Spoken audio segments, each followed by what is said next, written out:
So we're a small group today. My name is Catherine. I'm with the Center for Ideas in Society, and I'm co-hosting this with Hillary in the Grad Success Office. Oh, here's Deborah. Good. So we'll have a few folks joining. It is 12 noon, so folks may want to have their salad or sandwich close to hand. They sat down to talk with us. So it's an informal conversation. So we're really happy to have you here this morning.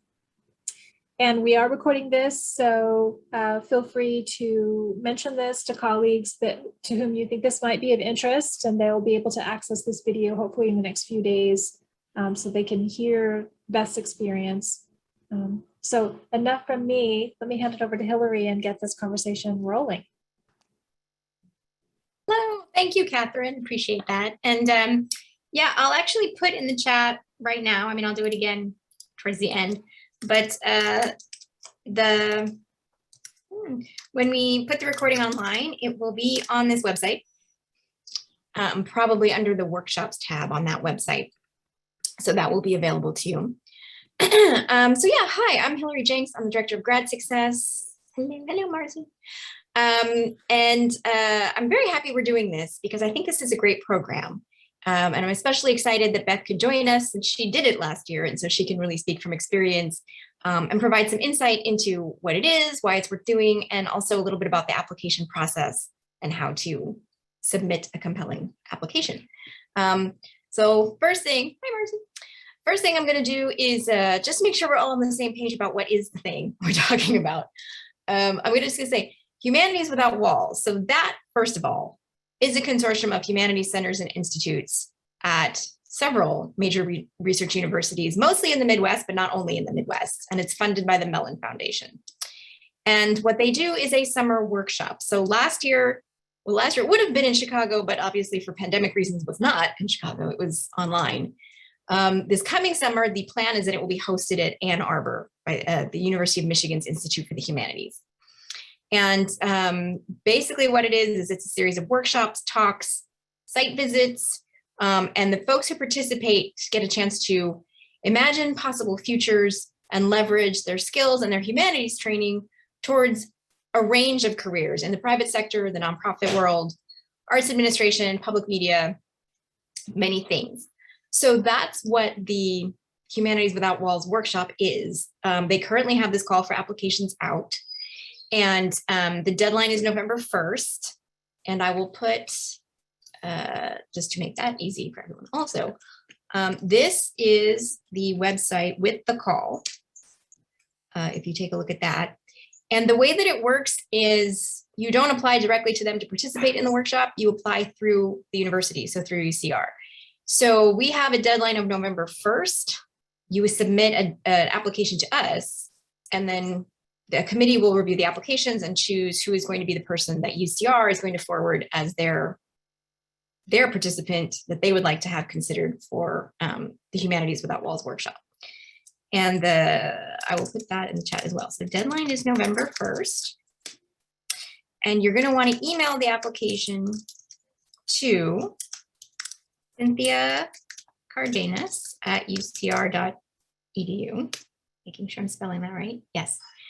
So that's the process for doing the application. Okay, so having got that logistical housekeeping stuff out of the way, what I'm going to do now, so Beth Kopax is a grad student, well, doctoral candidate, I should call you, in ethnic studies. And she applied in the fall of, good heavens, that was 2020, wasn't it? Wow. Okay, fall of 2020 through this process and was selected to be the person that UCR put forward and ended up getting to participate in the Humanities Without Walls workshop last summer. So she has very kindly agreed to spend some time with us today to talk about that so you can get kind of an insider's perspective on what the workshop is, what you can gain from it, and also about the application process. So I'm going to start by asking Beth to say a little something about her experience last summer with the workshop. Obviously, it was online, so a little different than hopefully you will have next summer, but she can speak to what it consisted of. So Beth, can you speak to that for us? Yes, thank you, Hillary, and thank you, Catherine. It's great to be here, and I had a great experience during the workshop over the summer, so I really would love to see somebody else from UCR get it this next summer. I think it's a really great opportunity. As Hillary was mentioning, this summer it was online, so just that's a caveat. I know that it'll look different in the next session if they do it in person, which they're planning to do currently. So I did the virtual remote workshop, which was 3 weeks of intensive Zoom sessions. Each day we had two-hour Zoom sessions, so about 4 hours, 45 hours of Zoom per day. And each day was kind of themed around different skills or different career paths to explore. So, and then each week kind of also had its own theme. So in our schedule, week 1 was sort of discerning personal values, looking at just sort of our general career plans and trajectories and questions about that, and thinking about humanities mindsets. While the second week was thinking more concretely about skills and documents like the CV and the resume and interviewing. And then the last week was on other careers in like public education and thinking about social media and stuff. So it was really well organized. And each week and each day had very specific kind of goals and tasks. I would say it was really intense. There was a lot of information, and it was kind of, it's a lot to process. So they advised us from the beginning, you don't think of these 3 weeks as extra time to work on your dissertation or other research. You should devote this time just to being a participant in the workshop, even if it's virtual. So I would just take that into mind, that if you do want to proceed and apply and get it, that the 2 to 3 weeks that you'll be doing this will be devoted just to kind of thinking about these questions and participating in the workshop. I also really enjoyed that they sent out a survey prior to the beginning of the workshop when they were still sort of formulating the schedule, just to see what the fellows' interests were. And I believe that they used that information to schedule their sessions and speakers, and really tried to tailor the schedule for the participants that year. If you go on the website that Hillary put into the chat, they have, I think, all of the schedules from the past years. So you can get a sense of the types of sessions that they run and the types of speakers that they bring in. And that kind of gave me an idea of what to expect for the workshop. I would say it was also a great balance between practical skills, like I was saying, cover letters, resumes, interviewing, networking. They gave us an assignment of scheduling an informational interview, which I had heard about in the past, but I had never sort of like done the work to go through with that. But once we were given the task, it's like, okay, here's, what an informational interview is, and your homework is to reach out to somebody in a profession that you can see yourself wanting to explore and do that. And they gave us time during the workshop to actually do those informational interviews. And so balancing those types of skill building and conversations with more abstract, broader thought work. One of my favorite sessions was called Humanities Mindsets. And it was really gave us this opportunity to think about, how we're trained as humanists and how we can bring that into, whatever our next steps are, whether that's in or not. And so, I really enjoyed the thing, not only because I felt like it was really well thought out and really well organized and tailored for us, but it was also an intensive process. I think with a lot of the career diversity or alternative academia events that I've participated in the past, which have been great because it's opened up my eyes to what's possible outside of academia. They're also, usually just one session or one day. This workshop was 3 weeks. So it really gave me the opportunity to dig into the questions. And it also sets you up with a cohort of, we had 30 other fellows, or 30 fellows total. So 29 other fellows, all graduate students questioning the same things that I was questioning. And it gave me the opportunity to make connections with other people and really feel like I wasn't alone in the process of thinking about the next next steps. Other things that I just wanted to mention in terms of the sessions and presenters, and they brought in a wide variety. Again, they focus a lot on nonprofits in the beginning because I think a lot of the fellows were interested in nonprofit work, but they also brought in really great speakers on academic publishing, freelance editing, government or federal jobs, community colleges, tech careers in the humanities, which I had always kind of been like, oh, how do you navigate that? But they brought in somebody that works at the Shedd Aquarium in Chicago. And she doesn't have a PhD, but she was describing how she uses the humanities in the job that she does. So I thought that they did a great job with bringing in a wide variety of folks, just to give you an idea, not only, okay, I can see myself doing a job like this, but then that's also a way to start to build your network. And, you can reach out to these people to do an informational interview and then kind of snowball out from there. And yeah, so as I mentioned, just another thing, there were 29 other fellows. And as you can see, as part of the application process, only one application gets forwarded per university. So what was really great was getting to meet people from all across the country in different programs in the humanities, different institutions at different parts in their program. Some people were in their, they were pre-ABD in their second or third year and just starting to think about these questions. Other people were like me, who were kind of thinking about finishing and really tangibly like wanting to get a job really soon. I think if it is in person next year, it'll be amazing because you'll get to build those relationships in a way that we weren't really able to do as well online. That was my one sort of disappointment with the workshop, is that, just the limitations of the remote setting. We tried, and they tried really hard to build that community, but I think it's so different when you're all kind of like in Ann Arbor, staying in the same place, and you can go out for coffee or get a drink after a session and just sort of have the more informal conversations. I think that was one thing that I really missed about the experience, but I think we did the best that we could to kind of make the connections in the way that we could.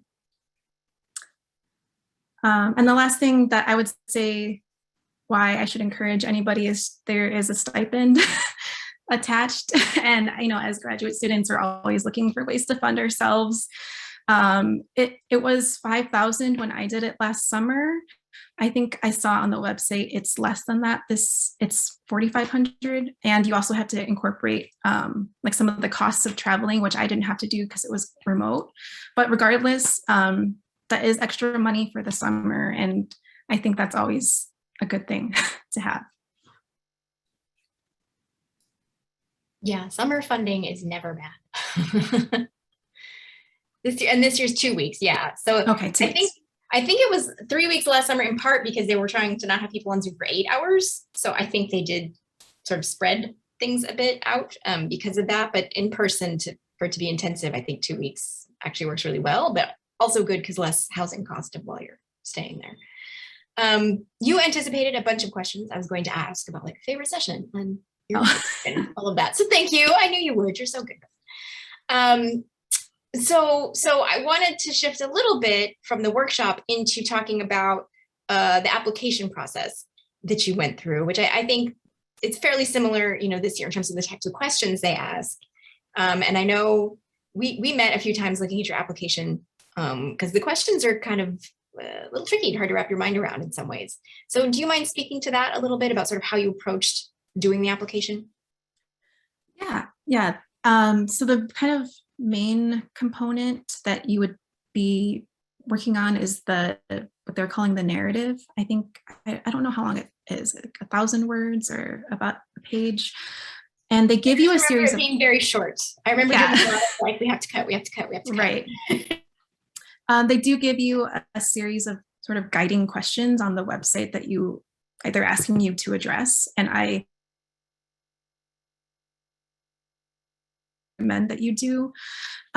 So for example, some of the questions, what does career diversity mean to you? And what do you know about career diversity in graduate education? If you've ever attended like the Grad Success, Career Pathways Day, that's an example, like of a way of thinking about career diversity. Why are you interested in attending the workshop? What kinds of knowledge and skills are you seeking? How do you envision sharing the information? And what experiences have you had in applied or public humanities or public engagement? So I try to think about my experiences within academia. So maybe some of the ways that my research can speak to public humanities or public engagement, but also other experiences that I've had during grad school that are maybe like related to my research, but not necessarily kind of the core of what I'm doing as a grad student. So for example, I did work in grad success for 2 years as the grad student resource center co-coordinator. That gave me a ton of experience in, event planning and programming, and working on social media and engaging with graduate students and community building. So I tried to bring in those kinds of experiences in particular to speak about career diversity and engaging with graduate communities. But I've also done work in documentary production and research. So I brought in those experiences of working on various productions and thinking about how I've used my skills that I've honed as a grad student to apply to something like a documentary project that is, will be screened for a wider public audience. I would say from the other fellows that I met, they were all doing really great work, not only as graduate students, but a lot of them were, making podcasts. They were, some of them were working in theater. Some of them were doing freelance editing or writing on the side for wider public publications. I think if you do any kinds of creative work or things that are sort of like related to what you're doing as a grad student, or maybe even not, those are all great experiences to bring in and talk about in the narrative. And I'm going to put in the chat, if it'll let me paste it. It did.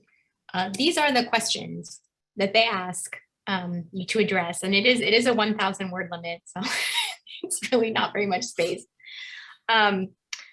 But I think, one of the nice things I think about doing this application, these are great questions. Like, they really do make you think in a different way about what you are potentially looking for in your career if you make a move outside of academia. Like, think about, what skills do I want to learn? What does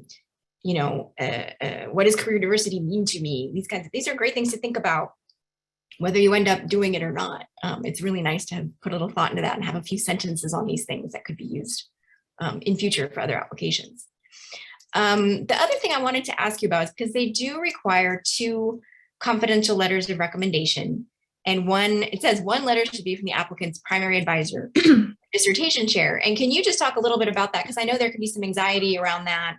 And maybe you talked about this with other fellows. I don't know if it was something that came up at all, because as you said, it's not like you could go get coffee or a drink and have those informal conversations, but just sort of how to approach that for people who do have anxiety around, my advisor is only academic track only kind of issue. Yeah. And I would say, like, I don't even know that I had like sort of conversation with my advisor before I was applying to this about like a serious conversation about thinking about not staying in academia. I don't think I had that conversation before I applied to this. And I don't even think that I had it when I was applying to this. The way that I had framed it was sort of like, this is a great opportunity. Like, it's a $5,000 summer stipend. Like, it'll help me summer, et cetera. So I tried to frame it through a funding lens, just because I, at that time, was not ready to have that conversation. And I know, especially in the humanities, there can be anxiety around having those conversations with advisors. So that's the way that I navigated it. But I know that that's a hard conversation to have. Yeah, well, I think it is challenging, because I think a lot of people feel like, I could get 2 letters, but maybe not from my dissertation advisor speaking to this topic. But I like the strategy you propose of just describing it as a funding opportunity, because that's very prosaic, and advisors know that there's no money over the summer. So it could sort of avoid other difficult aspects of the conversation if, like you said, you're not ready to have it, or maybe you already tried to have it, it's not really going to go very far, which sadly is the case sometimes with folks. So yeah, so I just wanted to raise that's something to think about, and kind of have a plan in advance of asking for those. And that's really, they ask, it's a cover sheet, the narrative, CV or resume, 2-page maximum. So not like a traditional CV of however long it is. And the 2 confidential letters of recommendation. So that's it. I wanted now, let's see, what time is it? Oh, okay, we're doing okay, 12:24. So what I'd like to do now is, if the students who are attending have questions for Beth about either the application process, or she or I can probably answer those questions because I can speak to what we're doing this year, or about the workshop itself, like what was covered or what. I actually wanted to add, can I add one thing really quick? Yeah. That I think it's important to talk about in your application. Yeah. They really emphasize a commitment to social and racial justice, both on the website you'll see, but also throughout the workshop. And I think it also showed in the way that they even structured the workshop and the kinds of conversations that we were having and the kinds of fellows that they were accepting. So I would make sure to think about that when you're applying, and think about how you're approaching not only your graduate work, but how you're approaching, professional life or your next steps by thinking through these lenses, because I know that that's something that's really important to their initiative. That is a great point, because you're right. You can get that a little bit from the website or looking at like previous year's schedules or things, but I'm not sure that would translate into thinking through how to put it explicitly into the narrative as much. So that's really helpful. That made me think of one other thing to say about the application, which is one of the things they do ask for is basically, how would you take this knowledge back to your campus? So like Beth is doing that in one way right now by trying to make sure other people apply. But they specifically ask you, it's sort of last piece you're supposed to talk about in that narrative, is how can you engage in sharing information about these different career paths and different skills, putting together these documents, doing informational interviews, how to come back and share that to the rest of your campus. So that's something also to keep in mind as you do this, is try to have some reasonably concrete plan or a statement about how you would do that and why you would think that was of value. And I don't, Beth, do you want to say anything about what you said for that? Or I think we had talked about that, Hillary, because I came to see you in the Writing Center, and I put like a lot of things like, because I had worked with Grad Success, it's like, I could, present at Career Pathways Day, and I can, pitch something, pitch an event to Center for Ideas in Society. And so there are these campus resources that I had already, and offices that I'd already sort of been aware of, that I thought maybe, and they knew me, so I thought maybe I could partner with them or try to present something through them. But I think even if that's not something that you want to do, like in small ways, bringing it back to your department, bringing it back to your graduate colleagues, your graduate community, mentoring other students, if you have those types of relationships in graduate school, or even mentoring undergraduates. Those are also ways that you can bring the information back that doesn't necessarily have to be through these types of channels. Yeah, that's very true. I mean, it could be a range of anything from, Department Brown Bag to, hey, Chaz has a new dean. Let's see if he wants to do something.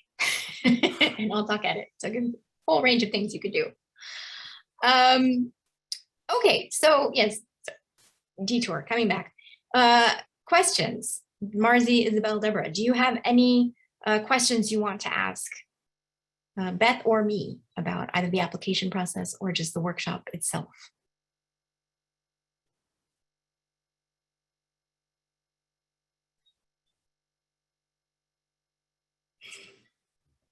I think Beth did a very, very good job explaining so many things. Like when I came here, I wanted to ask that, how much did they cover that part that they want to talk about, how we can get any kind of career outside of academia? Or because I'm looking for that answering that question from the time that I started comparative literature, and I never get kind of like concrete answer for that.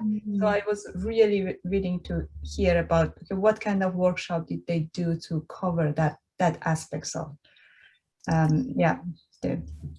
the challenge actually that we have, because as a comparative literature, all we are applying for all job is just like faculty or academic work.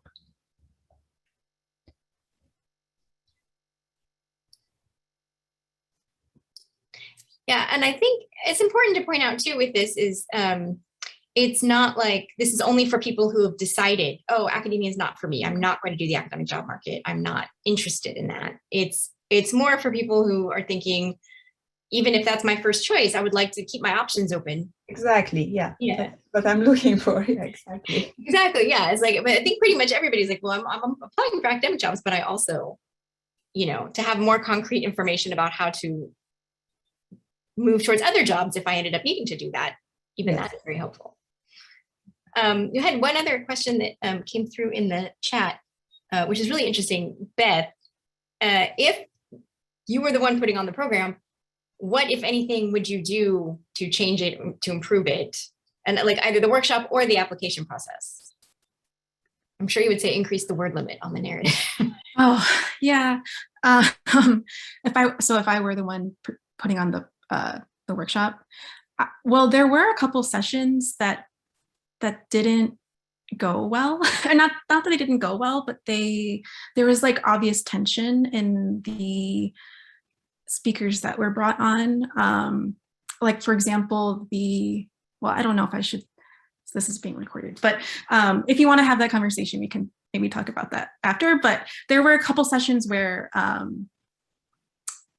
there was tension and there was questions about the types of speakers that were brought in. But I would say that the organizers were really open to feedback at the end, and they've used the feedback from previous workshops to improve on the schedule and the types of sessions that they schedule. I would say for me, the biggest thing that I felt was missing, and this is to nobody's fault really, was the social networking component in person. I don't think that there's a way to replicate that online. I've done other types of intensive workshops in the past and have built like really great connections with people through being in person and through those kind of like, let's go grab a drink after, or let's, we had a really great conversation in this session, let's go get a coffee. And you just can't do that. I tried really hard to reach out to people individually on Slack and be like, hey, can we schedule a one-on-one and like talk a little bit more? But everybody was so tired with being on Zoom for hours and hours that it was just exhausting to then schedule an extra hour on Zoom. And it was hard. So that for me was the one thing that it was impossible to change that this year, but that was the one thing that was missing for me. Was I was really wanting to build that kind of community in a way that I don't think was possible. And I have observed through, they had like an alumni session, was one of the sessions this year, how those types of connections, translated in the future in terms of people collaborating with each other on a podcast or collaborating in other ways that I just feel like is hard. It was more of a challenge from this year. Yeah, it's hard to get that level of connection or intimacy or whatever you want to call it over Slack and Zoom. It really is. That's true. So we'll keep our fingers and toes crossed that they can meet in Ann Arbor in person this summer. And another thing is that another limitation of the virtual sessions is it was intensive, because I think being on screens all day is exhausting in a way that's different from like a 9-to-5 day full. Like that's also intense and exhausting. But I think what they had sort of mentioned is that they pared down their schedule. So I was looking at like the one from 2019, and it was basically like 9 to 4, 9 to 5 packed. Whereas we had like 2-hour sessions, and it was kind of like most of the time there would be a presentation and then a Q&A. But I feel like if it was in person, if the ones in person, you get more, like you get more information, you get to meet more people, you get the experiences completely different. So I'm hoping that for whoever gets to do it next year, and I hope that it will be in person and they will get to kind of have a fuller experience of like the in-person connection. Right. It's a sense of immersion. Like, yeah. This is what you're doing from when you get up to when you go to bed, basically, which right. is not something you want to do on Zoom, but you lose something also. And one other question from the chat that was basically, if you can speak at all to kind of the lasting impact of participating in this in you, like, did it change your thinking in any way, or do you feel like I got concrete skills or, you know, certain paths that are of interest to me from having participated in it? Oh, absolutely. Absolutely. And I mean, as I was just, you know, talking about limitations of the virtual, but we all said that we wanted to, not all of us, but a lot of us said that we wanted to stay in touch. And we have a email thread right now. So there are lasting impacts in terms of the network. I would also say there were a few key sessions that really helped me in terms of concrete skills, like the Humanities Mindsets session, and there was an interviewing session that were both super helpful. I've done these types of things before, but for some reason it just clicked during this particular workshop. And they kind of bookended the session with this writer, Megan Steelstra, and she's just amazing. She really sets the tone and the energy for kind of what the workshop will be, and kind of gets you to think in a different way. And I think that is something that's really stuck with me beyond the workshop as well, as I was like looking over my notes before this session. Is that because you mentioned that Humanities Mindsets one as being kind of your favorite earlier? Can you speak at all to like what specifically about it made it so impactful for you? Yeah, given by, I think, people from University of Illinois. Let me look at my notes really quick. Yes, I can't find it now. Oh, here we go. Okay. So the way that they described it is using your training as a humanist to think about like collective and collaborative forms of career management. So that, like, I guess I've always thought of it was just a way to shift the way that I thought about what my training in the humanities means. It's not just like, it's like the way that we look at the world, the kinds of questions that we ask, the habits of thought and mind that we have been trained for years and years. And how do we use that towards the future, towards, like, you know, whether that's in academia or not. Like, we're trained in a very specific way in academia, but there are ways that we can use that training in a different context that I had trouble kind of making that connection. And I think that session really helped me. So for example, they gave us these words like this, like, it was like, I think if we were in person, it would have been sort of like index cards, like a pack of index cards with a word and then a definition. And they're like common words that we understand as humanists. And for example, narrative, power, agency. And then we were given different scenarios and had to apply those words and the definitions to the scenario. And then we were like put in pairs and then we each came up with a scenario and had to like choose a random word and then apply it to our partner's scenario. And so we were basically wielding our training and our understanding of the like concepts to apply to like real life problems, or not real life, not like academia is not real life, but to other types of problems that it's harder to, that was harder for me before that session to kind of understand how that could translate. That sounds super empowering. I can see why it had such an impact on you. And I love that, because that is one of the challenges I see so often, is that there's this idea of like, well, if I end up on a different career path than academia, what did I go to grad school for? I'm throwing all that time away, you know, it was a waste. And like, no, not at all. Like, you did learn things, you learned an entire way of thinking, you did learn all these skills, and those things have value in many career paths, not just one. So I love that they foregrounded it that way and got all of you there by you kind of having, you know, you did the work to get yourself there with the exercises that they gave you. That's fantastic. All right. I'm going to ask, do we have any more questions? You can ask, raise a hand, throw it in the chat, whatever works.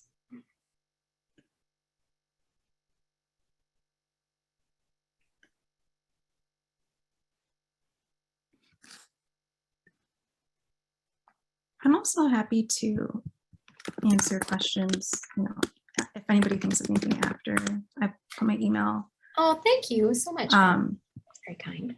And if, you know, honestly, if anybody wants to see my materials, I would be happy to share those as well. That is very generous. Thank you. I appreciate that. And I should add too, this is unusual for October, but we actually have openings in the Graduate Writing Center right now. Normally we are filled with NSF applicants, but we have actual open appointments. So that's also something, if you want to get other eyes on your narrative before you submit it, you can make an appointment with the Graduate Writing Center and have one of our consultants take a look. We got, I think, 3 dissertation level humanists working there right now. So plenty of folks with good experience to do that. Catherine, did you want to add anything else before we close out? No, just that I'm jealous for the opportunity and excited for everyone to have the chance to apply for this. And it would be lovely if UCR could write a grant or participate in a program like this for the UC system. Just a fantastic program. Beth, thank you so much for generously and honestly sharing your experience. It's been encouraging just to learn, even though I wouldn't have a chance to participate, it's been encouraging to learn from your experience. So thank you very much. Yeah, I second that. And I also, Beth had the idea for this info session. And one of the things she said to me that stuck out to me very clearly, she said, we should have somebody from UCR going to this every year. And I think, you know, we made this great impression by sending Beth last year. And so it would be great if we could continue to have that opportunity to send wonderful people and get them to participate and bring this information and this kind of knowledge back to other students who also want more information about multiple career paths. All right. Well, thank you so much, all of you, for joining us. I hope this was helpful. And just a reminder, the deadline is November 1st. So you have actually a decent amount of time, still like 3.5 weeks to work on the application. Not too bad. And yeah, please, if you have any questions about the application, you can email me. I'll put my email in the chat as well. Or I would if I could type my own name. That's good. There we go. And thank you so much and good luck if you apply. Thank you so much, all of you. It was really helpful. Thanks for coming, Marzi. Yeah, sure. Bye-bye. Bye.